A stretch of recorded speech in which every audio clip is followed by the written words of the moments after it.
Today we're going to make a coil. Coiling to me is a three-part step.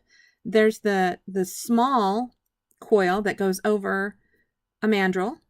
Then there is, come here you, the next piece, which is taking this coil, feeding a wire through it, and coiling it again around the mandrel.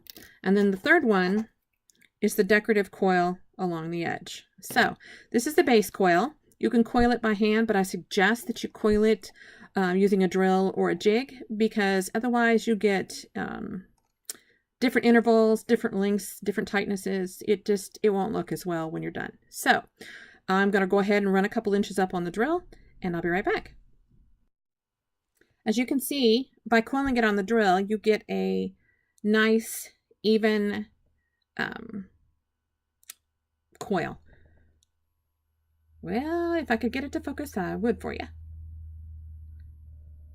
So, at any rate, you can see down here where I started to coil by hand, they're never, ever going to be tight and even. I mean, they could be, but it's not something for me. By coiling it on the drill, you get a nice, tight, even tension, and the coils are all evenly spaced. And if you keep your wire on a bobbin, these are kumihimo, I believe is how you say it, then it doesn't get tangled up as you work on it. I recommend these also for when you do the wire weaving. So we would slide it off our mandrel, and again you've got a wiggly coil. Not a whole lot of fun. Now comes the second coil. Take your wire, nip it, and then feed your next piece of wire through it.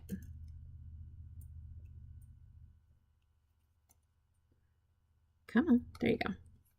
So essentially it's the same as when you wound it around the mandrel, except for it's loose, it slides. Now, take your mandrel again, grab both tails, and hold on.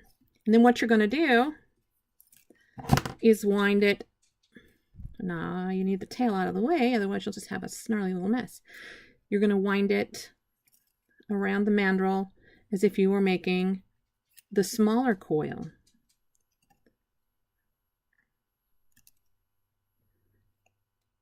Go nice and slow, go fast, it's up to you, but try to pull with the same amount of tension each time. So, there you go. And then you just remove it from the mandrel, and you have another coil. And this is where you would take the third piece, the third part of the coil, and wrap it around to make this decorative edge right here. As you can see, this one doesn't have it yet. So I hope that helps. If you have any questions, just ask.